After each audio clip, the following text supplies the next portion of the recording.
আল্লাহ নবী সাল্লাল্লাহু আলাইহি সাল্লাম বলছে, ঈমানের পরে দুনিয়াতে এক পুরুষের জন্য শ্রেষ্ঠতম নিয়ামত দুনিয়া আল মারআতুস সালিহ,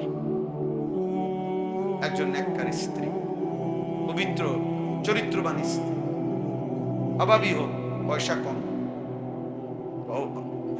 একটা হলো এই সময়ের রংচঙে ভালোবাসা। এখনকার চাকচিক্যময় দুনিয়া, কিন্তু প্রকৃতপক্ষে বিবাহিত জীবন লম্বা হয়, কারো 40 বছর, কারো 50 বছর। ওই সময় যে দুঃখে মরে তার জীবন বড় কষ্ট হয়। ক্ষণিকের এই আবেগ, আখেরাত তো আছেই, দুনিয়া তো ক্ষতিগ্রস্ত করে। হ্যাঁ, এই জন্য আমরা প্রত্যেকে ইনশাআল্লাহ রাত গভীরে আজকে নিয়ত করি যে আমরা হারাম যত সম্পর্ক আছে এই সম্পর্ক থেকে বাঁচবো ইনশাআল্লাহ। কেন আছে, উনি অনেক সুন্দর লিখছে যে সমকামিতা, কোন ছেলে ছেলে মেয়ে মেয়ে এদের সাথে সম্পর্ক, এটাকেও আল্লাহ তাআলা কোরআনুল কারীমের মধ্যে বলছে এই মাতাল লাআমরুকা ইন্নাহুম লাফি সাকরাতিহিম ইয়ামাহুন, মূলত নেশাগ্রস্ত পাগল মাতাল। এক সাহাবী রাসূলুল্লাহ সাল্লাল্লাহু আলাইহি ওয়াসাল্লামের জমানায় এক মুসলমান, তিনি জিনা করছেন, নবীজির কাছে আসছেন। আয়েশা বলছেন নবীজি 3 বার তাকে জিজ্ঞাসা করছেন, আবিকা জুনুন, আরে তুমি কি পাগল? বলো কি, তুমি কি পাগল নাকি? কোন মানুষ সুস্থ স্বাভাবিক এটা বলতে পারে, জিনা করতে পারে? আর একটা আশ্চর্য কথা শোনো, কত বলা, রাত হচ্ছে আর তো বলা যাইতেছে, কিন্তু ঠিক আছে ভাই বলেন না। আশ্চর্য কথা শোনো, আমরা অবাক করা কথা আছে। সবাই আমরা একটা ঘটনা জানি যে উহুদের যুদ্ধে নবীজি সাল্লাল্লাহু আলাইহি সাল্লামের চাচা আমিরে হামজা, ওনাকে শহীদ করার পরে একজন মহিলা ওনার লাশকে ফাইরা টুকরা করছে এবং লাশের ভেতর থেকে কলিজা বের করে চাবাইয়া খাইছে। এরপরে ওনার নাক কান চোখ কাইটা টুকরা টুকরা করে গলার মালা বানাইয়া এরপরে নাচ গান করছে। হিন্দ, মূলত হিন্দা বলে আর কি, হিন্দ মহিলার নাম, হিন্দ বিনতে আবি সুফিয়ান, আবু সুফিয়ানের মেয়ে মহিলা। এত জঘন্য নারী ছিল সে, যে নবীজির, আমাদের নবী সাল্লাল্লাহু আলাইহি সাল্লাম অঝরে কাঁদছেন উহুদের যুদ্ধের দিন এই চাচার বিরহে, এবং ওনার লাশটাকে টুকরা টুকরা করে ফেলছে এই মহিলা। এত জঘন্য মহিলা ছিল তিনি। কিন্তু পরবর্তীতে মক্কা বিজয়ের পরে এই মহিলা কালেমা পড়ে মুসলমান হয়েছে। হ্যাঁ, কিন্তু আমি যেটা বলতে চাইতেছি এখানে আছে যে এই মহিলা, ইনি এত জঘন্য মহিলা, কিন্তু যেদিন উনি ইসলাম গ্রহণ করেন সেদিন কোরআনে আয়াতের মধ্যে আছে যে আল্লাহ তাআলা বলছে মহিলাদের থেকে আপনি যখন ঈমানের বায়াত নিবেন তখন পর্দার আড়ালে, তখন আপনি তাদেরকে এই কথার উপরেও শপথ করাবেন যে তারা জিনা করবে না। নবীজি শপথ করাইতে বলছে তাদের, ওয়ালা ইয়াজনিনা, তারা যেন জিনা করবে না এই কথাটা বলবেন। তো এই নবীজি সাল্লাল্লাহু আলাইহি সাল্লাম এই মহিলার সামনে এই কথাটা বলছে পর্দার আড়ালে, যে এই কথার উপরে তোমরা শপথ নিবে, নাও যে তোমরা জিনা করবে। তো আশ্চর্য কথা লিখছে, তাফসীরের মধ্যে আছে এই মহিলা হিন্দ, সে ওই পর্দার ওই পাশ থেকে প্রতিবাদ করে বলছে, বলো কি, একজন সম্ভ্রান্ত বংশীয়া নারী জিনা করতে পারে? মানে সে কাফের ছিল, ব্যভিচারী ছিল। সে অবাক হয়ে গেছে, বলো কি মুহাম্মদ, একজন স্বাধীনা সম্ভ্রান্ত নারী ব্যভিচার করতে পারে? মানে হে অবাক মহিলা বল, অথচ সে এতদিন পর্যন্ত কাফের ছিল। একটা সময় পৃথিবীতে এমন ছিল যে কাফের নারী তার ইজ্জতের ব্যাপারে এতটা সতর্ক ছিল। আজ ইমানদার নারীর কি অবস্থা, ইমানদার নারীর কি হাল। এজন্য দোস্ত, কোনোভাবে শয়তান, হাদিসে আছে ইস্তাশরাফ আন আল মারআতু আওরাতুন ফাইযা খারাজাত ইস্তাশরাফাহা শাইতান। নারী পর্দায় থাকার বিষয় আড়ালে, যখনই সে বের হয় বেপর্দা, শয়তান তাকে উঁচু করে আকর্ষণীয় করে পুরুষের সামনে তুলে ধরে। এই জন্য দয়া করে আমার অনুরোধ, প্রত্যেকে কোনোভাবে নিজের হাতকে গুনাহের কাজে ব্যবহার করো। 2 নাম্বার কথা হলো, কোনোভাবে কোনো ছেলেদের সাথে মেয়েদের সাথে হারাম কোনো অবৈধ কোনো কাজ করা যাবে না। এই ফ্রেন্ড, আমি যে হুজুর আমি কোনো খারাপ কাজ করি না, আমি শুধু ওর সাথে কথা বলি, এটা গুনাহ, এটা জবানের জিনা। এটা নবীজি বলছে, ওকে শুধু আমার ভাল লাগে এতটুকু। কোথায় ভাল লাগে? তোমার কলিজার মধ্যে দিলে ভালো লাগে, দিলে ভিন নারীর কল্পনা করা জিনা। আমি ওর সাথে শুধু কথা বলি, ওদের সাথে শুধু তাকায় থাকতে ভালো লাগে। তাকায় থাকা তো চোখের, তার মানে সবটাই জিনা, সবটাই ব্যভিচার। বিষয়টা হঠাৎ কঠিন না, একটু হিম্মত করলে সম্ভব। আলহামদুলিল্লাহ, পৃথিবীতে সব অসৎ না, সব চরিত্রহীনের দখলে পৃথিবী চলে যায় না, তাইলে পৃথিবী থাকতো না এত। আমরা নিয়ত করি ইনশাআল্লাহ, ঠিক আছে না? আমার কথা হলো ভাই, আমি আবারও বলছি শুরুতে, অনেক কাজ করা দরকার। দেশ ঠিক করা দরকার, রাষ্ট্র ঠিক করা দরকার, রাজনীতি ঠিক করা দরকার, সংসদে যাওয়া দরকার, পার্লামেন্টে ইলেকশন করা দরকার, ইসলামী হুকুমত আসা দরকার, ইসলামী রাষ্ট্র প্রতিষ্ঠিত হওয়া দরকার, সমস্ত মানুষ নামাজি হওয়া দরকার, অনেক কাজ দরকার। কিন্তু একজন সবটা সামলাইতে পারবে। এ আমার উম্মত, মা মিন আহাদিন আখিয়ারু মিনাল্লাহ আন ইয়াজনিয়া আবদাহু আও আন তাজনিয়া আমাতাহু। আল্লাহ তাআলার আত্মমর্যাদার মধ্যে, আল্লাহর গায়রতের মধ্যে সবচেয়ে বেশি আঘাত লাগে আল্লাহর কোন পুরুষ, কোন বান্দা যখন জিনা করে, কোন নারী যখন জিনা, আল্লাহ তাআলার প্রেস্টিজে আঘাত লাগে, আল্লাহ তাআলার আত্মসম্মানে আঘাত, আল্লাহ তাআলার আত্মমর্যাদায় আঘাত। আমার জমিনে এত বড় নির্লজ্জতা, আমার জমিনে এত বড় বেহায়াপনা, আমি এত কিছু দিয়ে এত আদর যত্ন করে বান্দা তোমাকে লালন পালন করলাম। এই যে দেখো, রাওয়াহুল বুখারী, এটাও বুখারীর হাদিস। ফায়া সুবহানাল্লাহ সুবহানাকা রব্বানা মা আহলামুকা ওয়া মা আরহাম। উনি বলতেছেন, হায় আল্লাহ, আপনার কি পরিমাণ ধৈর্য, আপনার কি পরিমাণ সবর, দয়া, যে জমিনে নাফরমানি এমন হচ্ছে, কিন্তু আপনি তো আপনার আত্মমর্যাদায় আঘাত লাগে, অর্থাৎ আল্লাহ তাআলা তৎক্ষণাৎ চাইলে আযাব দিয়ে ধ্বংস করে দিতে পারেন, ধ্বংস করে দিতে পারেন। এখানে আছে রাসূলুল্লাহ সাল্লাল্লাহু আলাইহি সাল্লামের একজন বিখ্যাত সাহাবী সাদ ইবনে উবাদা রাদিয়াল্লাহু তাআলা আনহু। তিনি একদিন নবীজিকে বলছেন, লাউ রাআইতু রাজুলান মা'a ইমরাআতি লা দারাবতুহু বিস-সাইফ। আমি যদি কোনো দিন দেখি আমার স্ত্রীর সাথে কোনো ভিন পুরুষ কথা বলতেছে, আমি এক কোফে তরবারির একটা আঘাতে ওই লোকের কল্লা ফেলায় দেব। এটা গায়রত, এটা একজন পুরুষের আত্মসম্মান, যে তার স্ত্রীর সাথে, যে তার বোনের সাথে কোনো ভিন পুরুষকে পছন্দ করে না।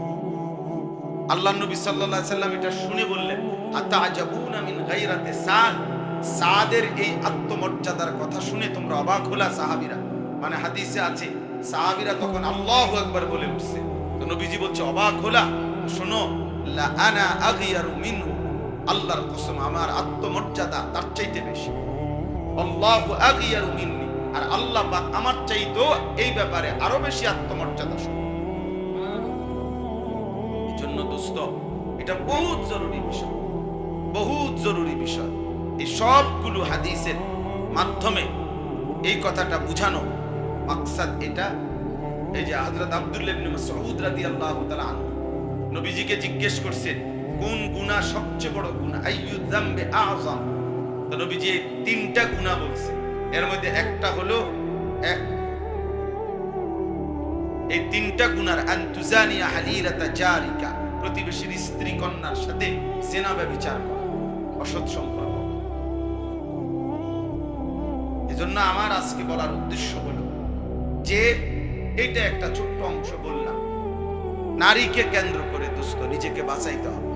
এই জীবন ধ্বংস হয়ে যাবে। নবীজি সাল্লাল্লাহু আলাইহি সাল্লাম বলেছেন গোটা দুনিয়াকে একসাথে কইছে, নারীকে আলাদা বলছে। ফাত্তাকুদ দুনিয়া ওয়াত্তাকুন নিসা। দুনিয়ার ধোঁকা থেকে বাঁচো, নারীর ধোঁকা থেকে বাঁচো। তোমাকে কষ্ট করতে হবে, হিম্মত করতে হবে, ফিরতেই হবে, বাঁচতেই হবে।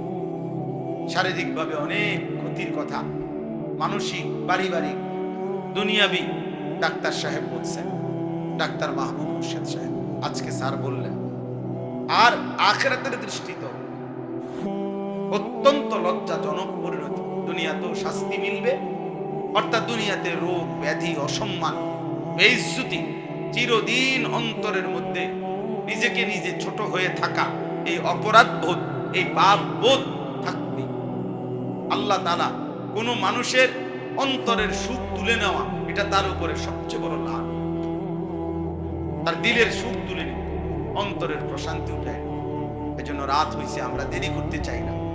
এই অনেক কথা এখানে আছে। আল্লাহ নবী সাল্লাল্লাহু আলাইহি সাল্লাম, সবচেয়ে আশ্চর্য কথা হলো এখানে আছে যে আল্লাহ নবী সাল্লাল্লাহু আলাইহি সাল্লামের হাদিস, সবচেয়ে অবাক করা কথা হলো ইসলামের মধ্যে আর কোন পাপের শাস্তি এতটা ভয়ানক। বিবাহিত পুরুষ এবং নারী জেনা করলে, মানে পরকীয়া যারা আসক্ত হয়, তাদের শাস্তি পাথর মেরে হত্যা করা, প্রকাশ্য দিবালো, মানুষের সামনে, মানুষের সামনে। অবিবাহিত ছেলে মেয়ে জিনা ব্যভিচার করলে শাস্তি হলো 100 দৌড়া মারা, সবার সামনে। আল্লাহ তাআলা বলছে ওয়ালিয়াশহাদ আযাবাহুমা তাইফাতুম মিনাল মুমিনিন। এই আযাব, এই শাস্তি যেন মুমিনদের একটা বড় অংশ মানুষ যেন দেখে সবার সামনে। এই জন্য এই হারাম সম্পর্ক, হারাম যত রিলেশন, প্রেম ভালোবাসার নামে যে সমস্ত সম্পর্ক, দোস্ত, এটা ছাড়তে হবে, এটা ছাড়তে হবে। আমার একটা কথা হলো, বিবাহ বহির্ভূত কোন সম্পর্কই সম্পর্ক না, এটা জিনা। নারী পুরুষের সম্পর্ক, এটা জিনা, এটা জিনা, এটা ব্যভিচার, এটা রিলেশন সম্পর্ক। একটু কষ্ট করতেই হবে, অল্প কয়দিনের কষ্ট আল্লাহ তাআলা আখিরাতে উত্তম বিনিময়, দুনিয়া উত্তম বিনিময়। একজন পবিত্র স্ত্রী মিলে যাওয়া, নিরাপদ স্ত্রী মিলা, একজন সতী সাধ্বী নারী মিলা। আল্লাহ নবী সাল্লাল্লাহু আলাইহি সাল্লাম বলছে ঈমানের পরে দুনিয়াতে এক পুরুষের জন্য শ্রেষ্ঠতম নিয়ামত দুনিয়া আল মারআতুস সালিহ, একজন নেককার স্ত্রী, পবিত্র চরিত্রবান স্ত্রী। অভাবী হোক, পয়সা কম, একটা হলো এই সময়ের রং চঙ্গে ভালোবাসা। এখনকার চাকচিক্যময় দুনিয়া, কিন্তু প্রকৃতপক্ষে বিবাহিত জীবন লম্বা হয়, কারো 40 বছর, কারো 50 বছর। ওই সময় যে দুঃখে মরে, তার জীবন বড় কষ্ট হয়। ক্ষণিকের এই আবেগ, আখিরাত তো আছেই, দুনিয়া তো ক্ষতিগ্রস্ত করে, ক্ষতিগ্রস্ত করে। হ্যাঁ, এই জন্য আমরা প্রত্যেকে ইনশাআল্লাহ রাত গভীরে আজকে নিয়ত করি যে আমরা হারাম যত সম্পর্ক আছে, এই সম্পর্ক থেকে বাঁচবো ইনশাআল্লাহ।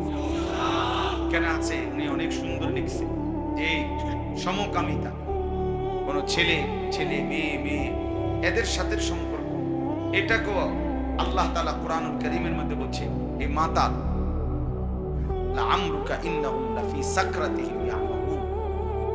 মূলত নেশাগ্রস্ত, পাগল, মাতাল। এক সাহাবী রাসূলুল্লাহ সাল্লাল্লাহু আলাইহি ওয়াসাল্লামের জামানায় এক মুসলমান, তিনি জিনা করছেন, নবীজির কাছে আসছেন। আয়েশা বলছেন নবীজি 3 বার তাকে জিজ্ঞাসা করছেন, আবিকা জুনুন, আরে তুমি কি পাগল? বলো কি, তুমি কি পাগল নাকি?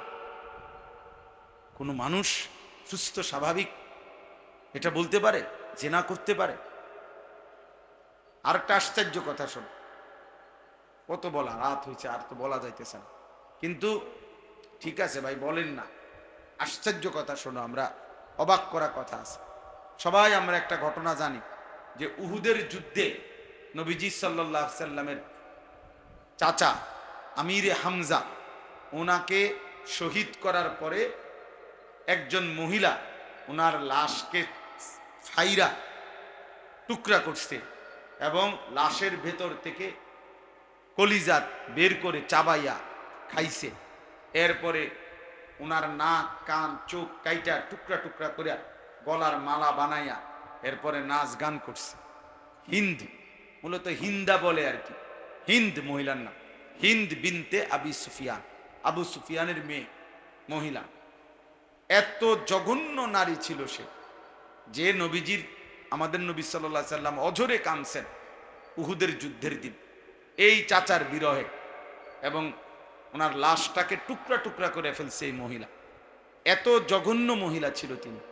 কিন্তু পরবর্তীতে মক্কা বিজয়ের পরে এই মহিলা কালেমা পড়ে মুসলমান হয়েছে।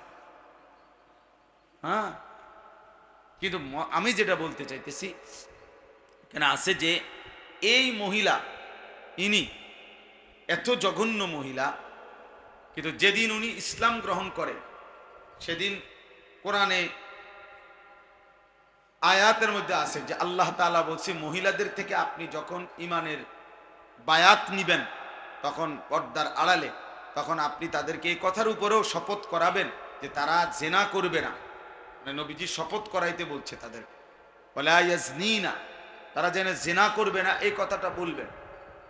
তো এই নবীজি সাল্লাল্লাহু আলাইহি সাল্লাম এই মহিলার সামনে এই কথাটা বলছে পর্দার আড়ালে, যে এই কথার উপরে তোমরা শপথ নিবে, নাও যে তোমরা জেনা করবে না। তো আশ্চর্য কথা লিখছে তাফসীরের মধ্যে আছে, এই মহিলা হিন্দ সে ওই পর্দার ওই পাশ থেকে প্রতিবাদ করে বলছে যে বলো কি, একজন সম্ভ্রান্ত বংশীয়া নারী জেনা করতে পারে? মানে সে কাফের ছিল, ব্যভিচারিণী ছিল। সে অবাক হয়ে গেছে, বলো কি মুহাম্মদ, একজন স্বাধীনা সম্ভ্রান্ত নারী ব্যভিচার করতে পারে? মানে হে অবাক ওই মহিলা বল, অথচ সে এতদিন পর্যন্ত কাফের ছিল। একটা সময় পৃথিবীতে এমন ছিল যে এক কাফের নারী তার ইজ্জতের ব্যাপারে এতটা সতর্ক ছিল। আজ ইমানদার নারীর কি অবস্থা, ইমানদার নারীর কি হাল। এর জন্য দোস্ত, কোনোভাবে শয়তান, হাদিসে আছে ইস্তাশরাফ আল মারআতু আওরাতুন ফাইজা খারাজাত ইস্তাশরাফাহা শাইতান, নারী পর্দায় থাকার বিষয় আড়ালের, যখনই সে বের হয় বেপর্দা, শয়তান তাকে উঁচু করে আকর্ষণীয় করে পুরুষের সামনে তুলে ধরে। এই জন্য দয়া করে আমার অনুরোধ, প্রত্যেকে কোনোভাবে নিজের হাতকে গুনাহের কাজে ব্যবহার করো না। 2 নাম্বার কথা হলো, কোনোভাবে কোনো ছেলেদের সাথে মেয়েদের সাথে হারাম কোনো অবৈধ কোনো কাজ করা যাবে না। এই প্রেম, আমি যে হুজুর আমি কোনো খারাপ কাজ করি না, আমি শুধু ওর সাথে কথা বলি, এটা গুনাহ, এটা জবানের গুনাহ, জিনা। এটা নবীজি বলছে, ওকে শুধু আমার ভাল লাগে এতটুকু। কোথায় ভাল লাগে? তোমার কলিজার মধ্যে দিলে ভালো লাগে, দিলে ভিন নারীর কল্পনা করা জিনা। আমি ওর সাথে শুধু কথা বলি, ওদের সাথে শুধু তাকায় থাকতে ভালো লাগে, তাকায় থাকে তো চোখের গুণ। তার মানে সবটাই জিনা, সবটাই ব্যভিচার। বিষয়টা হঠাৎ কঠিন না, একটু হিম্মত করলে সম্ভব। আলহামদুলিল্লাহ, পৃথিবীতে সব অসৎ না, সব চরিত্রহীনের দখলে পৃথিবী চলে যায় নাই, তাইলে পৃথিবী থাকতো না এতদিন। এজন্য আমরা নিয়ত করি ইনশাআল্লাহ, ঠিক আছে না? আমার কথা হলো ভাই, আমি আবারও বলছি শুরু থেকে, অনেক কাজ করা দরকার।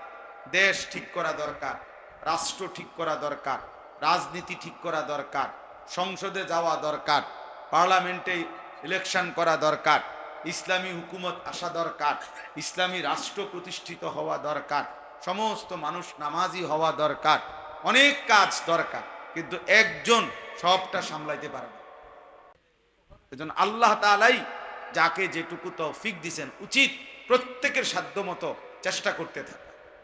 তো আমার একটা ছোট্ট চেষ্টা এটা, যে তোমরা নওজোয়ান, এই বয়সে নিজের সুন্দর রাখবা, নিজের আখলাক চরিত্র হেফাজত করবা, এইটা আমার একটা আশা।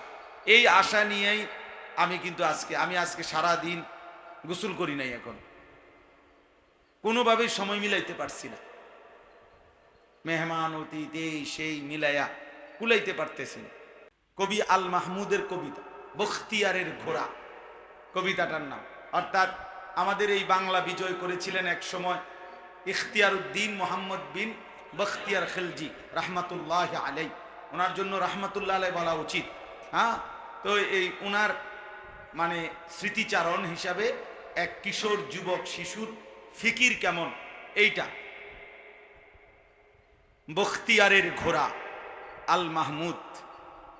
মাঝে মাঝে হৃদয় যুদ্ধের জন্য হাহাকার করে ওঠে, মনে হয় রক্তই সমাধান, বারুদি অন্তিম তৃপ্তি।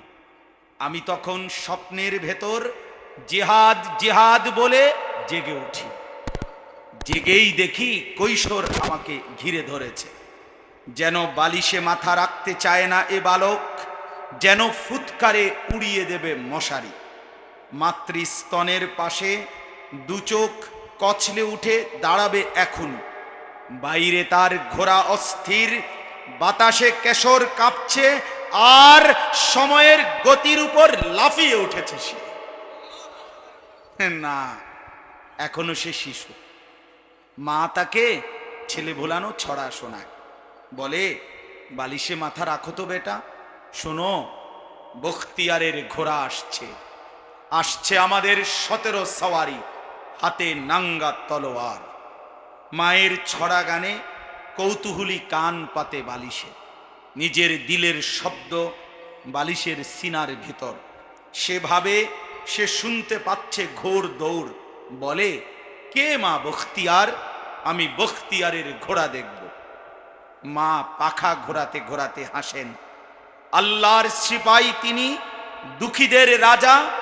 যেখানে আজান দিতে ভয় পান মোমেনেরা, আর মানুষ করে মানুষের পূজা, সেখানেই আসেন তিনি খিলজিদের সাদা ঘোড়ার সওয়ারি। দেখো দেখো জালিম পালায় খিড়কি দিয়ে, দেখো দেখো। মায়ের কেচ্ছায় ঘুমিয়ে পড়ে বালক।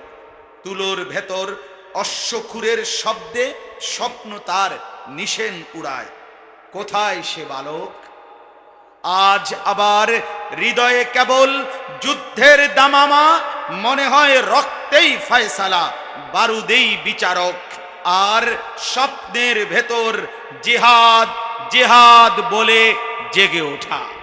নারায়ে তাকবীর, নারায়ে তাকবীর, নারায়ে তাকবীর। সাবিলুনা সাবিলুনা, সাবিলুনা সাবিলুনা, তরিকুনা তরিকুনা। ইন্তজাম নিজের কাঁধে থাকাতে আমরা, আল্লাহ চাইতো যদি অন্য কোনো জেলায় বা অন্য কোনোখানে হয়, এরকম হবে ইনশাল্লাহ, আমরা আশা আছে, তখন আমরা হয়তো আরো সুযোগ দিতে পারব। তাইলে এই জন্য আমার কথা হলো যে আমার এই যে কত ছেলে ফেরত গেছে, এরপরে মোবাইলে অনেককে একেবারে বারবার নিষেধ করা হয়েছে। তো আমাদের আশা ভবিষ্যতে আরো বড় পরিসরে, আরো বেশি ছাত্র নিয়ে, আরো বেশি উস্তাদ নিয়ে, ইচ্ছা করলে আমি 100 জন মুআল্লিম শিখাইবার জন্য ঠিক করা আমার জন্য আলহামদুলিল্লাহ আমি পারবো ইনশাআল্লাহ। লোক আছে এরকম, কিন্তু আমার জায়গা তো নাই। 100 জন শিক্ষক যদি রেডি হয়, 20 জন করে যদি ওনারা সূরা কেরাত দোয়া কালাম শিখায়, তো 2000 লোকের শিখাইতে পারবে না? তাহলে জায়গাটা দিব কোথায়? 2000 লোকটা থাকবে কই? আমার আজকে 10 বছর এই মাদ্রাসার বয়স। 2016 সালের 6 জানুয়ারি এই মাদ্রাসা প্রতিষ্ঠিত হয়েছে। আমি একটা অন্য মাদ্রাসায় আগে চাকরি করতাম, সেখান থেকে আইসা আল্লাহর দয়ায় এই মাদ্রাসা শুরু হয়েছে। আলহামদুলিল্লাহ এই 10 বছরের ভিতরে এখন এখানে জেনারেল হিসাবে ক্লাস 8 পর্যন্ত আছে, হেদায়েতুন নাহু জামা। আবার হিফজখানা আলাদা আছে, নাজেরা বিভাগ আলাদা আছে, নুরানি বিভাগ আছে। 500-র মতো ছাত্র আছে, 494 জন, 34 জন শিক্ষক কর্মচারী স্টাফ আছে। আর এই ঘর ওই ঘর, এই পিছনের ওই ঘর, সবটা মিলাইয়া ভাড়া, সবটাই ভাড়া। প্রত্যেক মাসে একবারে গুনা 1 লক্ষ টাকা বাড়ি ভাড়া দেয়, কমপক্ষে 30 থেকে 35-40 হাজার টাকা, 30-32 হাজার টাকা বিদ্যুৎ বিল দিতে হয়। 5,25,000 টাকার মতো শিক্ষক কর্মচারীর বেতন দেই মাসে, আলহামদুলিল্লাহ। তারপরে খাবার 400 ছেলে বোর্ডিং এ থাকে, এদের খানা বাবদ প্রতি মাসে 7-8 লাখ টাকার খরচ আছে। তাইলে এই সব আল্লাহ তাআলার দয়া, ছাত্রদের বেতন দেয়, ছাত্রদের বেতন থেকে মোটামুটি প্রতি মাসে অল্প কিছু ভর্তুকি থাকে, মানে লাভ হয় না কোনো মাসে, থাকে না মাদ্রাসার টাকা, কিন্তু লাভের জন্য মাদ্রাসা না, মানে আমি সবার সাথে শিক্ষকদের সাথে আমার একটা নির্ধারিত বেতন আছে, ধার্য আছে, ওইটাই আমারে সবার সাথে দেয়, আলাদা কোনো আমার ইয়া নাই। সব মাদ্রাসার মধ্যে, মাদ্রাসার অ্যাকাউন্ট আলাদা, মাদ্রাসার সুরা আলাদা, সবই আলাদা। তো আলহামদুলিল্লাহ এইভাবেই আজকে 10 বছর চলতেছে। কিন্তু আমার ভিতরে শুধু এই বাচ্চা পড়ানো এতটুকুই না, বাচ্চাও আমরা রাখতে পারি নাই, জায়গার অভাব। একের প্রত্যেক রুমে ছাত্র থাকে, আলাদা একটা রুম আজ পর্যন্ত একটা মেহমানখানা বানাইতে পারি নাই, একটা আলাদা অফিস রুম বানাইতে পারি নাই, জায়গা নাই, রুম নাই, ব্যবস্থা করতে পারি না। অনেক দিন যাবৎ চেষ্টা করছিলাম, আলহামদুলিল্লাহ এই খুঁজতে খুঁজতে একটু জায়গা খুঁজতেছিলাম আমরা।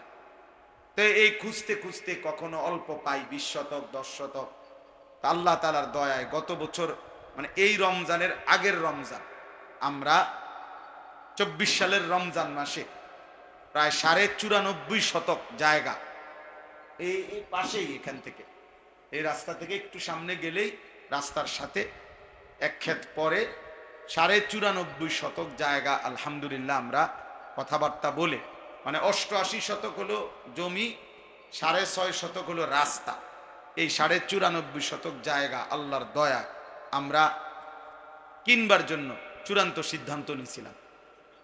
আলহামদুলিল্লাহ পুরা জায়গার রেজিস্ট্রি সহ দাম হলো 2,20,00,000 টাকা। এর মধ্যে এই 1 বছরে বা 1 বছরের চাইতে একটু বেশি সময় হয়ে গেছে, প্রায় 1.5 বছরের কাছাকাছিতে প্রায় 1,20,00,000 টাকার মতো আমরা সুদ করছি আলহামদুলিল্লাহ। এই বিভিন্ন আল্লাহর বান্দারা আমারে আল্লাহর দয়ায় সহযোগিতা করছে, যে যা পারছে দিছে, মহব্বতের মানুষ। তো এখনো প্রায় 1 কোটি টাকা বরাবর ঋণ আছে, মানে জমির। এরপরে আরো দলিল খরচটা রয়েছে, আর এরপরে খুব আশা, আমার খুব স্বপ্ন যে জায়গাটার মধ্যে আলাদা মসজিদ হবে বড় সড়ো, যেন আমার দিলের তামান্না একদিন যেন এমন হয় যে 500-1000 ছেলে নিয়ে রমজানের শেষ দশকে নওজোয়ান নিয়ে এতেকাফ করি। তাহলে দেখা গেছে এরকম একটা সুন্দর স্বপ্ন আছে, একটা মাদ্রাসা, 2টা অংশ মাদ্রাসার করার ইচ্ছা, যে একটা ছেলেদের স্বাভাবিক বাচ্চাদের মাদ্রাসা, মাদ্রাসার তরতিবে, আরেকটা হলো এই জেনারেল শিক্ষিতদের জন্য পৃথক একটা মাদ্রাসা, বিভিন্ন আঙ্গিকে, অর্থাৎ দীর্ঘমেয়াদী কেউ পড়তে চাইলে পড়বে, জেনারেল থেকে আসলে পড়বে, শর্ট টাইমের জন্য কেউ পড়বে। আমার একটা স্লোগান হইল, আমার মাদ্রাসার ওস্তাদরা এটা জানে, আমরা বারবার, যার সময় যতক্ষণ দিন শিখবে ততক্ষণ, মানে আমার এটা স্লোগান। আমার কথা হলো যে হুজুর আমি 3 ঘন্টার জন্য আসছি, তা আমার মাদ্রাসা যেন এমন একটা থাকে, এক অংশ ভবন, যেখানে শিক্ষক থাকবে আলাদা, যে এই ভাই 3 ঘন্টায় সময় হাতে আছে, 3 ঘন্টায় উনি একটা সূরা ঠিক করবে, 3 ঘন্টায় উনার হাতে সময়, উনি দরকার হলে রুকু সেজদাটা ঠিক করবে, মানে যার সময় যতক্ষণ দিন শিখবে কি ততক্ষণ। এই নিয়তে আমরা মাদ্রাসার মধ্যে আলাদা ওই জায়গাটার মধ্যে ভবন করতে চাই। কিছুই এখনো এক ওরা, মানে এক টুকরি মাটিও ফেলানো হয় নাই, দলিলও শেষ হয় নাই, টাকাও, মূল টাকাও বাকি আছে। আল্লাহ তাআলার উপরে ভরসা করেই এই ফিকির ছিল আগামী রমজান সামনে, সুযোগ ইচ্ছা যে ওইখানে একটা ছোট মসজিদ হইলেও শুরু করা, কিন্তু এখনো গুছানো যায় না। তা আজকে এই 2য় দিন আমি রাত্রে এই সবাইকে এত গভীর রাতে কষ্ট দিলাম, আমার এটা একটা বলার উদ্দেশ্য হলো, তোমরা সব ভাইয়ের কাছে, এই যতগুলো নওজোয়ান ভাই, আমার একটা বিনীত অনুরোধ হলো, শুধু আবেদন যে দিনের জন্য সাদাকায়ে জারিয়া হিসাবে সওয়াব হবে। দেখা গেছে তোমার বলার দ্বারা, তোমার একটু ফিকিরের দ্বারা, তোমার একটু চেষ্টার দ্বারা যদি মাদ্রাসার এই জায়গার জমির টাকাটা পরিশোধ করা এবং ভবিষ্যতের স্বপ্নগুলো বাস্তবায়ন করার একটু ফিকির হয়, দেখা যাবে ইনশাআল্লাহ হয়তো কেউ তোমার নাম নিল না, তোমার নাম হয়তো ছিল না, কিন্তু আল্লাহ তাআলা কিয়ামত পর্যন্ত যতদিন এই মাদ্রাসা প্রতিষ্ঠান কমপ্লেক্স চলবে সদকায়ে জারিয়ার সওয়াব মিলতে থাকবে, এটা কোনো সন্দেহ নেই। এখানে হাদিসের মধ্যে আছে, আল্লাহর নবী সাল্লাল্লাহু আলাইহি সাল্লাম বলছেন যে মুমিন ব্যক্তির মৃত্যুর পর তার আমল ও নেক কাজ সমূহ থেকে যেগুলোর সওয়াব তার নিকট সর্বদা পৌঁছাতে থাকবে সেগুলো হলো: 1. ইলম, যা সে শিক্ষা করেছে এবং প্রচার করেছে। 2. নেক সন্তান, যাকে সে রেখে গেছে। 3. কোরআন শরীফ, যা মিরাজ স্বরূপ রেখে গেছে। 4. মসজিদ, যা সে নির্মাণ করে গেছে। 5. মুসাফির খানা, যা সে পথিক বা মুসাফিরদের জন্য রেখে গেছে। খাল নালা, যা সে মানুষের পানির কষ্ট লাঘবের জন্য খনন করে গেছে। সাদাকা, যা সে সুষ্ঠু ও জীবিত থাকতে তার ধন সম্পদ থেকে দান করে গেছে। এই সবগুলোর সওয়াব তার মৃত্যুর পরও তার নিকট পৌঁছাতে থাকে। এজন্য আমি দেরি করতেছি না, আর 2 মিনিট। অর্থাৎ আমাদের একটা ইচ্ছা হলো, আমরা মাদ্রাসার এই জায়গাটার মধ্যে আমাদের যে 2,20,00,000 টাকা জায়গার দাম ছিল, তো ওইখান থেকে আমরা হিসাব করে একটা হিসাব বাইর করছিলাম। 1 শতক জায়গার দাম আমাদের এই মাদ্রাসার 2,28,000 টাকা। অর্ধ শতক জায়গার দাম 1,14,444 টাকা। 1 শতক জায়গার 4 ভাগের 1 ভাগ জমির দাম 57,252 টাকা। আর এক নামাজের মুসল্লা, অর্থাৎ আমরা যে নামাজের মুসল্লা বিছাই না, এক নামাজের মুসল্লা মানে 8 স্কয়ার ফিট জায়গার দাম হলো 4,200 টাকা। তো এই হলো হিসাব।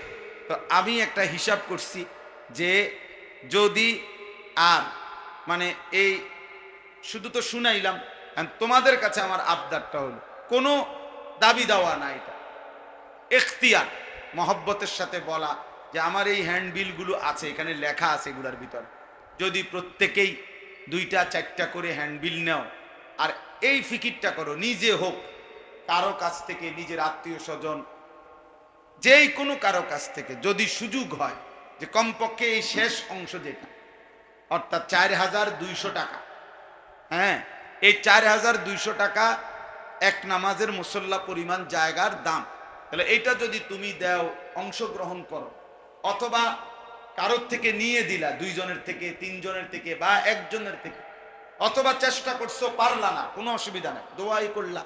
কিন্তু আমার একটা আবদার রইল যে আমি এটা বললাম, আমরা এগুলো হ্যান্ডবিল এখানে আছে, আমাদের ওস্তাদরা দেবে, তোমরা যদি দয়া করে এগুলো নিয়ে রাখো, আর যার যখন সুযোগ, বড়গুলো না পারলেও কমপক্ষে, এটা তো খুব কঠিন হবে না নাকি, সম্ভব তো, চেষ্টা করলে সম্ভব।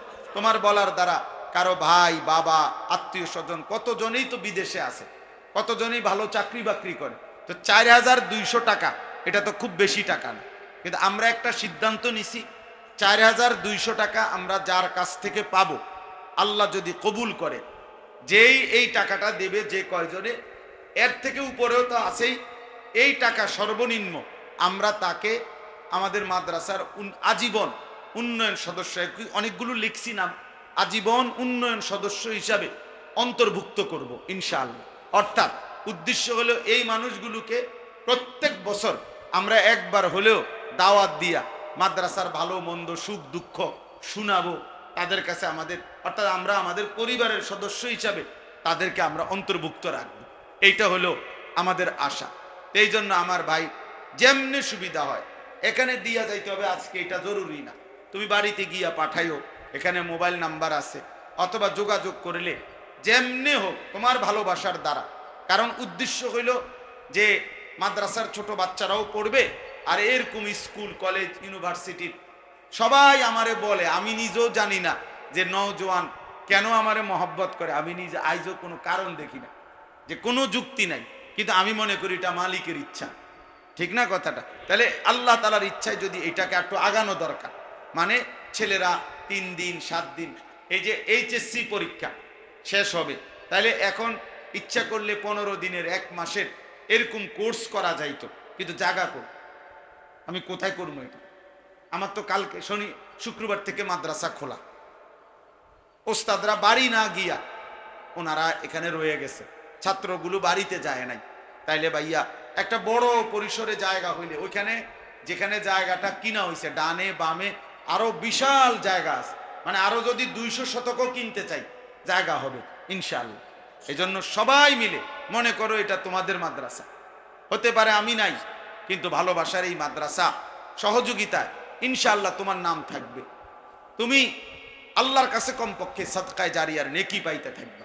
এই জন্য আমি বিনীত অনুরোধ করলাম প্রত্যেকে ইনশাআল্লাহ চেষ্টা করবানি ভাইয়া, চেষ্টা করো যে আমি একজনের নামই দিলাম, আমি আমার একজন আত্মীয় থেকেই 4000, আমি হিসাব করছি যে সর্বোচ্চ 2500 ব্যক্তি, মানে 2500 জন ব্যক্তি যদি 4200 টাকা করে দেয়, তাহলে 1 কোটি টাকার থেকে আরেকটু বেশি হয়, টাকা হয়ে যায়। তো 2500 মানুষ তো সারা বাংলাদেশের মোট জনগণ তো 2500 থেকে কম, ঠিক না? বা আমাগরে ভালোবাসে, আলেমদেরকে ভালোবাসে, এটা 2500 কমপক্ষে হবে না?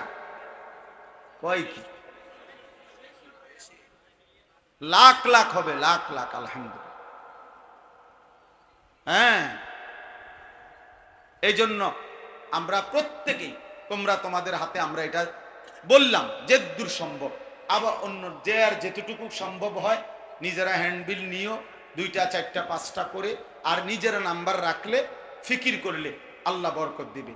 আর 1 মিনিট কথা, সেটা হলে এই যে এই প্রকাশনাগুলো, এখানে রাসূলুল্লাহ সাল্লাল্লাহু আলাইহি সাল্লামের 40টা দুরুদ ও সালাম আছে, একজন মুসলমানের পূর্ণ দ্বীনের উপরে চলতে যে 77 শাখা, এটা এখানে আছে, 5 ওয়াক্ত নামাজের পরের আমল এটা আছে, ইমানের 77টা শাখা, একজন মুসলমানের যে ইমানের যে 77 শাখা বিস্তারিত করণীয় বর্জনীয়, খুব চমৎকার ভাবে আমার খুলনার হযরতের লেখা, এটা এখানে আছে। একজন শিক্ষার্থী তালেবে ইলমের জন্য 167টা উপদেশ এখানে আছে। এরপরে একটা স্টিকার, একটা ওসিয়তনামা, একটা ছাত্র জীবনে ইসলার গুরুত্ব, এগুলো একসাথে। আর এই বইটা আমার ব্যক্তিগতভাবে জিন্দিগির মধ্যে বাংলা ভাষায় সবচেয়ে পছন্দের একটা বই হলো এই বই, তালিমুস সুন্নাহ, এই বইটার নাম। আমাদের বাংলাদেশের একজন শীর্ষ বুজুর্গ, উনি জেনারেল লাইনেও অনেক উচ্চ শিক্ষিত, ঢাকা গাজীপুর একটি কলেজের প্রিন্সিপাল, বাংলাদেশের হিন্দুস্তানের অনেক বড় বুজুর্গ মহিউস সুন্নাহ হযরত মাওলানা শাহ আবরারুল হক রাহমাতুল্লাহির খলিফা অধ্যক্ষ মিজানুর রহমান চৌধুরী শায়েখে দেওনা ওনাকে বলে, অনেক বড় আল্লাহওয়ালা, বাংলাদেশের বড় বড় বুজুর্গ আলেম, উনার খলিফা, উনার সারা জিন্দেগির মেহনত করে উনি এই বইটা লিখছে। এই বইটা মনে করো তোমার জীবনের জন্য গাইডলাইন। এই বইতে একেবারে জীবনের যত বিষয়ের সুন্নাত দরকার তুমি তালাশ করে, আশা করি এমন হবে না যে হুজুর আমি এটা পাই নাই। আমি বললাম, আমি ব্যক্তিগতভাবে গাড়িতে এটা রাখি, পড়ি, আমার খুব পছন্দ। আমি সিলেট থেকে পার্সেলে এই বইগুলো আনাইছি। আমি বললাম যদি কেউ ছেলেরা নেয় কিনে তাইলে ফায়দা হবে, তাইলে যদি টাকা থাকে যাওয়ার সময় এই সবগুলো একসাথে 500 টাকা, ওই যে খালেদ সাইফুল্লাহ ভাই তারা বিক্রি করে, আমার খুলনার হযরতের খাদেম, তোমরা সুযোগ থাকলে, যার সুযোগ হয়, এই বইটা একটা অমূল্য বই, জীবনের একটা পাথেয় বই, ঘরের মা বাবা যে কেউ, মহিলারা এটা পড়তে পারবে, যেই কোনো বিষয়ের সুন্নাত জীবন চলার সব এটার ভিতরে আছে। তাইলে এগুলা তোমরা সংগ্রহ করার চেষ্টা করো। আর আমার এই মাদ্রাসার এই কথাটা মনে থাকবে নি কও ইনশাআল্লাহ। এত রাত কষ্ট দিছি ভাইয়া, রাগ হইও না যে ঘুমের কষ্ট দিলাম, হ্যাঁ, কিন্তু আবার আগামীকাল রাত্রে পাবো না। আর যদি কোনোদিন না পাই, আর যদি কোনোদিন আমরা বলতে না পারি, এজন্য স্বপ্ন দেখি অনেক, বাস্তবায়ন তো আল্লাহর হাতে, আল্লাহ কবুল করেন।